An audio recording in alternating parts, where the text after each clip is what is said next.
இன்னைக்கு இயக்குனர் பாக்யராஜ் அவர்களுடைய இழப்பு. உண்மையிலே பாக்யராஜ் அவர்களுடைய இழப்புங்கிறது உண்மையிலே ஒரு பெரிய அதிர்ச்சி தான். இப்படி ஒரு இழப்பு ஏற்படும் அப்படின்னு நம்ம யாருமே நினச்சி பார்த்துருக்க மாட்டாங்க. தனிப்பட்ட முறையில் நான்லாம் மிகப்பெரிய அதிர்ச்சி. இன்னும் சொல்ல போனால் அப்படி ஒரு செய்தி வரும்போது இது பொய்யா இருக்கும், வதந்தியா இருக்கும். இப்போ அமைச்சர் சரத் அவர்கள் பவுடர் மாதிரி வச்சு அதுவும் செல்போன் டிஸ்பிளேல வச்சு பண்றாரு. அதாவது ஒரு நிமிஷம் கூட என்னால் அந்த போதை இல்லாமல் இருக்க முடியாதுன்னு ஒருத்தன் இருப்பான்ல, அவனை தவிர வேற யாரும் இப்படி ஒரு விஷயத்த செய்ய மாட்டாங்க. குழந்தைக்கு உடம்பு சரியில்லை, அதுக்காக நான் மாத்திரையை இது பண்ண நம்புற மாதிரி இல்லை. தாவேக அரசு மீது விமர்சனம் செய்வதற்கு பெருசா ஒண்ணுமே கிடையாது. உங்க ஆட்சியில இந்த லட்சணத்துல தான் இருந்தீங்க, நீங்க கூட அணில் கடிச்சிருச்சு மின்சார உயர்கள்னு சொன்னவங்க தானே ஒரு கேள்வி கேட்டா இவங்க கிட்ட பதில் கிடையாது. டெல்லி சிறப்பு பிரதிநிதியா ஜனநாயகன் தயாரிப்பாளர் நியமிச்சிருக்காங்க. இதுவும் கூட விமர்சனத்துக்குரிய ஒரு விஷயம் தான். ஆனா பொதுமக்களுக்கு இதெல்லாம் ஒரு இஷ்யூவே கிடையாது. சட்டமன்றத்தில் அந்த பார்ட்டி ஃபண்டுன்ற வார்த்தை அது இன்னைக்கு பத்துக்கிட்டு எரியுது. ஏன்னா அந்த பார்ட்டி ஃபண்டு என்ற பெயரில் லஞ்சத்தை கமிஷனை வாங்கி குவித்தது அதிமுகவும் திமுகவும் தான். இப்போ ஏவா வேலு மேல பயங்கர குற்றச்சாட்டுகளும் வச்சிருந்தாங்க. பட் ஆனால் கைது வரைக்கும் போக ஏன் யோசிக்கிறாங்க? நிச்சயமாக போகும். அல்லது பார்த்தீங்கன்னா அதை எந்த நேரத்திலும் கைது செய்யப்படலாம்ங்கிற ஒரு பீதியோடு அவரை வச்சிருப்பாங்க. அதே நேரம் முதல் நடவடிக்கையாக செந்தில் பாலாஜியை தான் இவங்க சிறைக்கு செல்வதற்கான ஒரு வாய்ப்பு வந்து ஏற்படும். இது போன்ற வீடியோக்களை தொடர்ந்து பார்ப்பதற்கு தமிழ்நாடு டைம்ஸை சப்ஸ்கிரைப் பண்ணிக்கோங்க. எங்களுடைய சமூக வலைதள பக்கங்களான ஃபேஸ்புக், இன்ஸ்டாகிராம், எக்ஸ் பக்கங்களை ஃபாலோ பண்ணிக்கோங்க. உலகெங்கும் வாழும் தமிழ் நெஞ்சங்களுக்கு கிறிஸ்டியின் அன்பு வணக்கம். நம்மோடு வலைபேச்சு பிஸ்மி அணிஞ்சிருக்காரு. வணக்கம் சார். வணக்கம். எப்படி இருக்கீங்க சார்? இன்னைக்கு இயக்குனர் பாக்யராஜ் அவர்களுடைய இழப்பு. இன்னைக்கு திரையுலகமே அதை பற்றி தான் பேசிட்டு இருக்காங்க. ஸோ அவரை பற்றி ஒரு சில வார்த்தைகள் மட்டும். உண்மையிலே பாக்யராஜ் அவர்களுடைய இழப்புங்கிறது உண்மையிலே ஒரு பெரிய அதிர்ச்சி தான். அதற்கு ஒரு நிமிடம் முன்பு வரை இப்படி ஒரு இழப்பு ஏற்படும் அப்படின்னு நம்ம யாருமே நினச்சி பார்த்துருக்க மாட்டாங்க. தனிப்பட்ட முறையில் நான்லாம் மிகப்பெரிய அதிர்ச்சி. இன்னும் சொல்லப்போனால் அப்படி ஒரு செய்தி வரும்போது இது பொய்யா இருக்கும், வதந்தியாக இருக்கும் அப்படின்னு கூட நான் நினச்சது உண்டு. என்ன காரணம்னா பொதுவாகவே இந்த மாதிரி பிரபலங்கள் குறித்து இந்த மாதிரியான ஒரு வதந்திகள் பரவுவதுங்கிறது ரெகுலராகவே நடந்துக்கிட்டு இருக்கும். ஸோ அந்த மாதிரியான ஒரு வதந்தியாக இருக்கணும் அப்படின்னு நினச்சேன். ஆனால் துரதிர்ஷ்டவசமாக அது ஒரு உண்மை அப்படிங்கிறது தெரியும் போது ரொம்ப வருத்தமாக இருந்தது. தமிழ் சினிமாவில் எத்தனையோ கலைஞர்கள்லாம் இருக்காங்க, ஆனால் பாக்யராஜ் போன்றவர்கள்ங்கிறது ரொம்ப ரொம்ப அபூர்வம். இந்த தலைமுறைக்கு பாக்யராஜ் குறித்து பெருசாக தெரியாது. ஆனால் ஒரு காலத்தில் பார்த்திங்கன்னா தமிழ் சினிமாவில் வந்து ஒரு மிகப்பெரிய ஜாம்பவானா இருந்தது வந்து பாக்யராஜ் தான். இன்றைக்கி பார்த்திங்கன்னா தமிழ் சினிமாவில் இருக்கிற டெக்னீஷியன்களுக்கு பாலிவுட்டில் வந்து ஒரு பெரிய மரியாதை கிடச்சிக்கிட்டு இருக்கு. அதுக்கு பல பேர் இன்றைக்கி உதாரணமாக இருக்காங்க. ஆனால் இவர்களுக்கெல்லாம் துவக்க புள்ளியாக இருந்தது வந்து பாக்யராஜ் போன்றவர்கள் தான். என்ன சொல்ல போனால் தமிழுங்கிற அந்த ரீஜனல் லாங்குவேஜில் தான் அவங்க அதிக படங்கள் எடுத்தாங்க. ஆனால் வட இந்திய கலைஞர்கள், தயாரிப்பாளர்கள் வியக்கிற அளவுக்கு இருந்தது வந்து பாக்யராஜ். முக்கியமாக அவருடைய அந்த திரைக்கதை உத்தி இந்திய அளவில் வந்து ஒரு பெரிய அளவில் பேசப்பட்ட ஒரு விஷயம். எனக்கு நல்ல ஞாபகம் இருக்குது. திரைப்படக் கல்லூரி மாணவர்கள் பெருமளவில் திரைத்துறைக்கு வந்த நேரம், ஆர்கே செல்வமணி, ஆர் உதயகுமார் போன்ற திரைப்படக் கல்லூரி மாணவர்கள்லாம் சினிமாவுக்கு வந்த நேரம். அப்போ பார்த்தீங்கன்னா தேடி தேடி இந்த டிஎஃப்டி பட்டதாரிகளை போய் நான் பேட்டி எடுப்பேன். அப்போ வந்து பல பேர் சொன்ன விஷயம் என்ன அப்படின்னா, அங்கே இன்ஸ்டியூட்லேயே வந்து பாக்யராஜ் படங்கள் குறித்து அந்த படங்களை திரையிட்டு அது குறித்து நாங்கள் டிஸ்கஷன்லாம் நடத்துவோம். என்னன்னா ஒரு படத்துக்கு திரைக்கதை எப்படி அமைக்கணும் அப்படிங்கிறதுக்கான ஒரு உதாரணமாக பாக்யராஜுடைய படங்கள் இருக்கும் அப்படின்லாம் சொல்லுவாங்க. அது வந்து எனக்கு உண்மையிலே ஒரு பெரிய ஆச்சரியத்தை கொடுக்கும். என்னென்னா திரைப்பட கல்லூரி என்பது திரைக்கலையை கற்றுக் கொடுக்குற கல்லூரி. அந்த கல்லூரியில் பார்த்திங்கன்னா ஒரு சிலபஸாக இருப்பது திரைப்பட கல்லூரியில் படிக்காத ஒரு இயக்குனருடைய படம் அப்படிங்கிறது அது எவ்வளோ பெரிய விஷயம். இன்னும் சொல்லப்போனால் நீங்கள் முந்தாரை முடிச்சு போன்ற படங்களெல்லாம் இன்றைக்கி எடுத்து பார்த்தா தெரியும். அந்த 7 நாட்களாக இருக்கட்டும், தூரல் நின்று போச்சா இருக்கட்டும், அவருடைய ஒவ்வொரு படமே பார்த்திங்கன்னா ஒரு சினிமாவுக்கு ஒரு ஜனரஞ்சகமான திரைக்கதை எப்படி இருக்கணும் அப்படிங்கிறதுக்கான ஒரு உதாரணமாக தான் இருக்கும். ஆனால் துரதிர்ஷ்டவசமாக அந்த பெயரை வந்து பாக்யராஜாலேயே தக்க வச்சுக்க முடியல. அதுக்கு வந்து அவருடைய திறமை குன்றியதாக நம்ம எடுத்துக்க வேண்டிய அவசியம் இல்லை, மக்களுடைய ரசனை மாறியதாக தான் நம்ம புரிஞ்சுக்கணும். ஏன்னா இன்றைக்கும் முந்தாரை முடிச்சா இருக்கட்டும், இப்போ நான் குறிப்பிட்ட படங்களாக இருக்கட்டும், அவருடைய முதல் பட சொருளாத சித்திரங்களாக இருக்கட்டும், இன்றைக்கும் அதை நம்மளால் ரசிக்க முடியும். ஆனால் இன்றைய ஜென்சி இளைஞர்களுக்கு அது வந்து ஒரு கிரிஞ்சாக தெரியும். அப்போ கோளாறுங்கிறது இந்த ரசிகனுடைய ரசனை மாறி இருக்கு அப்படின்னு தான் எடுத்துக்கணுமே தவிர பாக்யராஜுடைய திறமை குறைஞ்சதா நம்ம நிச்சயமா எடுத்துக்க முடியாது. உண்மையில் அவருடைய இழப்புங்கிறது ஒரு பேரிழப்பு தான். ஓகே. இன்னொரு பக்கம் இப்போ அமைச்சர் சரத் அவர்கள் ஒரு ஸ்டேடியத்தில் அந்த பவுடர் மாதிரி வச்சு அதுவும் செல்ஃபோன் டிஸ்பிளேல வச்சு பண்ணுறாரு. இன்றைக்கி அது பயங்கர வைரல் ஆகுது. ஒரு பக்கம் அவங்க விளக்க வீடியோ போடுறாங்க, அவர் அமைச்சர் போடுறாரு, அவங்க மனைவி குழந்தை உட்பட வீடியோ போடுறாங்க. இன்னொரு பக்கம் வந்து அவங்க தோழி போடுறாங்க. இன்னொரு பக்கம் பார்த்தா திமுக சைட்லேருந்து இல்லைங்க அது வந்து போதைப் பொருள் தான் அப்படின்னு இப்போ வரைக்கும் அடித்து பேசுகிறாங்க. உண்மை என்னதான் நடந்தது? உண்மை என்னங்கிறது நமக்கு தெரியல. ஆனால் இந்த காட்சிகளை எல்லாம் தொகுத்து பார்க்கும்போது நமக்கு தோன்றுகிற விஷயம் என்ன அப்படின்னா, ஒரு மிகப்பெரிய அளவில் போதைக்கு அடிமையானவன், அதாவது ஒரு நிமிஷம் கூட என்னால் அந்த போதை இல்லாமல் இருக்க முடியாதுன்னு ஒருத்தன் இருப்பான்ல, அவனை தவிர வேற யாரும் இப்படி ஒரு விஷயத்த செய்ய மாட்டாங்க. என்னதான் ஒரு போதைக்கு அடிமையானவனாக இருந்தாலும் ஒரு பொது இடத்துல, அதுவும் இந்த ஒரு கிரிக்கெட் ஸ்டேடியத்தில் அந்த போதைப் பொருளை உபயோகப்படுத்துகிற அளவுக்கு இருக்க மாட்டாங்க. இது வந்து ஒரு காமன் சென்ஸ் தான். அதே நேரம் இவர் பார்த்தீங்கன்னா எனக்கு குழந்தைக்கு உடம்பு சரியில்லை அதுக்காக நான் மாத்திரையை இது பண்ணுறது ஒரு நம்புற மாதிரி இல்லை.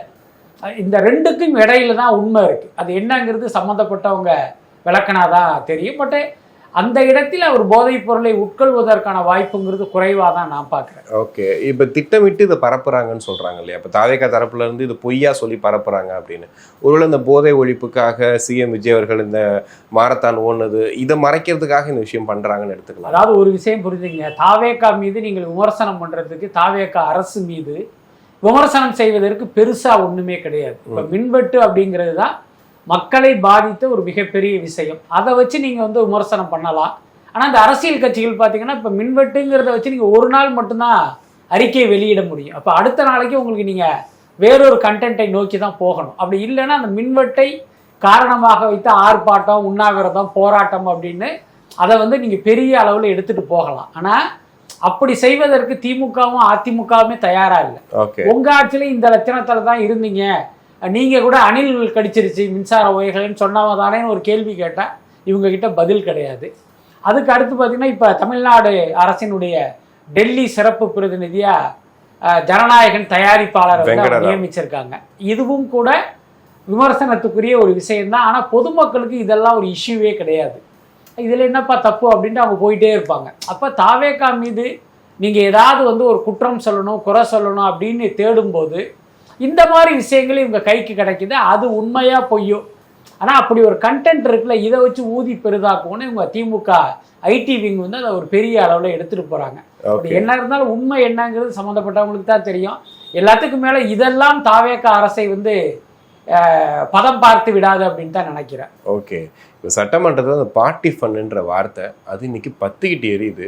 நேற்று வரைக்குமே டிபேட்டில் அந்த பார்ட்டி ஃபண்டுன்ற வார்த்தை அது ஏன் திமுகவுக்கு அதிமுகவுக்கு ஒரு பயத்தை கொடுக்குது இந்த பார்ட்டி ஃபண்டுன்ற வார்த்தை? ஏன்னா அந்த பார்ட்டி ஃபண்டு என்ற பெயரில் லஞ்சத்தை கமிஷனை வாங்கி குவித்தது அதிமுகவும் திமுகவும் தான். அதே நேரம் அன்றைக்கு விஜய் அவர்கள் சொன்ன அந்த பார்ட்டி ஃபண்டு என்பது திமுக அரசில் நடந்த விஷயத்தை தான் குறிக்கிறது. அவர் அதிமுக குறித்தெல்லாம் பேசல. திமுக ஆட்சியில பார்ட்டி ஃபண்டுன்னு இவ்வளவு வாங்கினாங்க, அதை நாங்கள் அரசு கஜானாவுக்கே திருப்பிட்டோம் அப்படின்னு தான் அவர் குறிப்பிட்டாரு. அதுக்கு தான் திமுக வந்து இப்படி எதிர்வினையாற்றியது. இந்த விவகாரம் குறித்து அதிமுக காரங்க ஏன் பெருசா ரியாக்ட் பண்ணலன்னா அவங்களும் இதை செஞ்சிருக்காங்க. எல்லாத்துக்கும் மேல நம்ம எல்லாருக்கும் தெரியும், கடந்த 50-60 வருடங்களாக திமுகவும் அதிமுகவும் மாறி மாறி மக்கள் பணத்தை கமிஷன்கிற பேர்ல கட்டிங்கிற பேர்ல சூறையாடிக்கிட்டு இருக்காங்க. அதுல எந்த மாற்றமும் இல்லை. ஆரம்பத்தில் ஜெயலலிதா கருணாநிதி பீரியட்ல அந்த கமிஷனுங்கிறது 5% இருந்தது. அடுத்து ஒரு ஆட்சி வரும்போது அது 10 மாறிச்சு. 15, 20, 25 கடந்த திமுக ஆட்சியில் 40% கமிஷனா அது மாறிடுச்சு. ஸோ அதுல வந்து ஒரு பெயர் தான் இந்த பார்ட்டி ஃபண்டு அப்படிங்கிறது. இப்போ யாரோ ஒரு கட்சி நிர்வாகி போய் எனக்கு 40% கமிஷன் கொடு அப்படின்னா கொடுக்க மாட்டாங்க. 40% அதிகமாச்சுன்னு கேள்வி கேட்பதற்கு வாய்ப்பு இருக்கு. இது பார்ட்டி ஃபண்டு அப்படின்னு சொல்லிட்டா என்ன அர்த்தம்? இது நேரடியாக ஸ்டாலின் குடும்பத்துக்கே போகுதுன்னு தான் அதனுடைய அர்த்தம். கட்சிக்கு போகுதுன்னா யாரும் நினைக்க மாட்டாங்க. அப்படி நினைப்பவர்கள் ஒரு மிகப்பெரிய அப்பாவியா தான் இருக்கணும். அப்ப அப்படி கேட்கும்போது யாருமே அந்த ஃபண்டை தரமாட்டேன்னு சொல்ல மாட்டாங்க.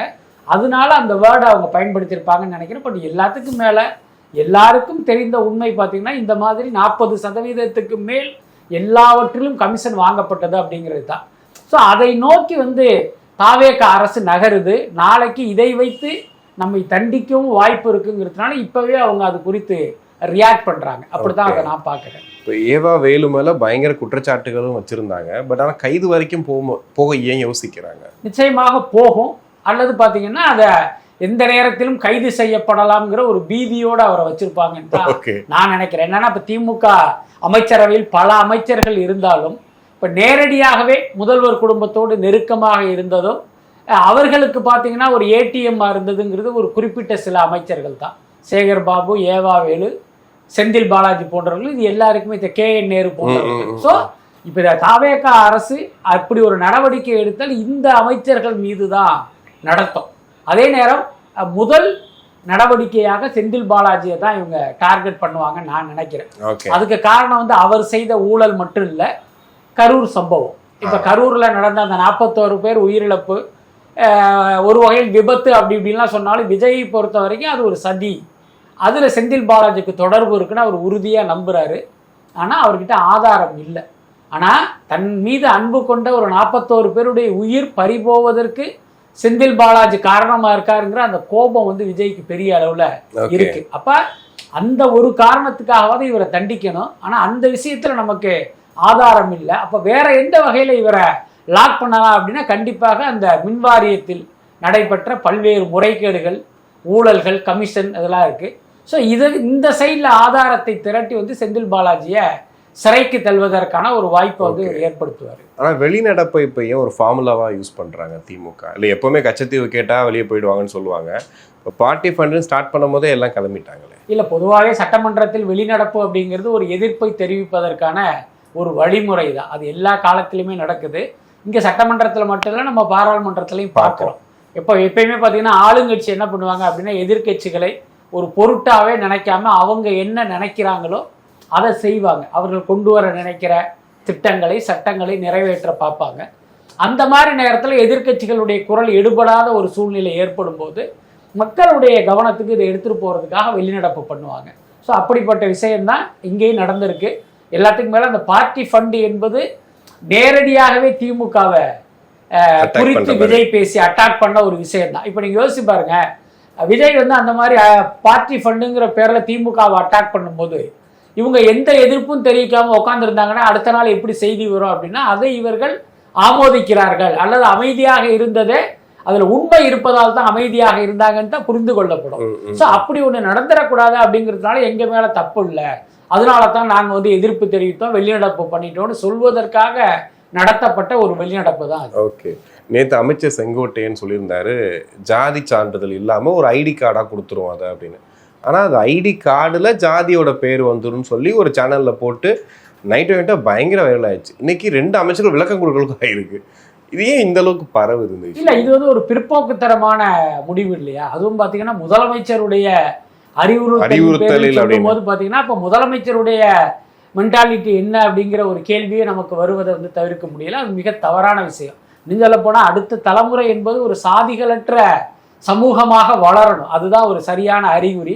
அப்படி இருக்கும்போது பார்த்தீங்கன்னா நீங்கள் பள்ளிக்கூடத்தில் இந்த சாதி அடையாளம்ங்கிறதே ஒழிக்கப்படணும். அப்போ நீங்கள் சாதி சான்றிதழில் சாதியை ஒழிச்சுட்டு நாங்கள் ஐடி கார்டில் கொண்டு வருவோம்னா என்ன அர்த்தம்? ஐடி கார்டுங்கிறது ஒருத்தர் எப்போதுமே அணிந்திருக்கிற ஒன்று தான். ஐடி கார்டுனா அவன் கழுத்தில் மாட்டிருப்பான். அப்போ நீங்கள் பார்த்துட்டு ஓம் பேர் இது, நீ இந்த ஜாதியா அப்படிமான்ல, இவன் என்ன சாதின்னு தெரியாதவனுக்கு தெரியப்படுத்துகிற ஒரு விஷயம் தான். விளக்கம் கொடுத்துருக்காங்களே இப்போ என்ன ஐடி கார்டு தனி அப்படிங்கிற. அப்ப சாதியை எங்க கொண்டு போய் வைப்பாங்களா? ஐடி கார்டா கொடுத்துருவாங்க, பேப்பர் இல்லாம ஐடி கார்டா கொடுக்குறாங்க. அது வந்து ஒரு தவறான ஒரு விஷயம் இல்லையா? இன்னொன்னு அரசு செய்ய வேண்டிய விஷயம் என்னன்னா எல்லா மட்டத்திலும் சாதியை ஒழிப்பதற்கான சாத்தியக்கூறுகள் பத்தி தான் அவங்க யோசிக்கணும். ஆனா எனக்கு தெரிஞ்சு பாத்தீங்கன்னா தாவேகாவில் உள்ளவர்களுக்கு இந்த மாதிரியான ஒரு பெரிய விசாலமான அறிவும் பார்வையும் இல்லை அப்படின்னு தான் நான் நினைக்கிறேன். ஓகே, இப்போ மதிமுகல இருந்து வைகோ அவர்கள் திடீர்னு தாவேகா பக்கம் இறங்குறதா சொல்றாங்க. 50 கோடி ரூபா வாங்கிட்டாங்கன்னு சொல்லி திமுக பெரிய குற்றச்சாட்டு சொல்லியிருந்தாங்க. அவர் யார்ட்டையும் நான் காசு வாங்க வேண்டிய அவசியமே இல்லை, திமுக அனுதாபியா இருந்தேன், இப்போ நான் வந்து தாவேகாக்கு போறேங்கிறாரு. ஆனா அவர் போன கட்சிகள் நிலைமையெல்லாம் பார்த்துருக்கோம், எப்படி இருக்க போகுது?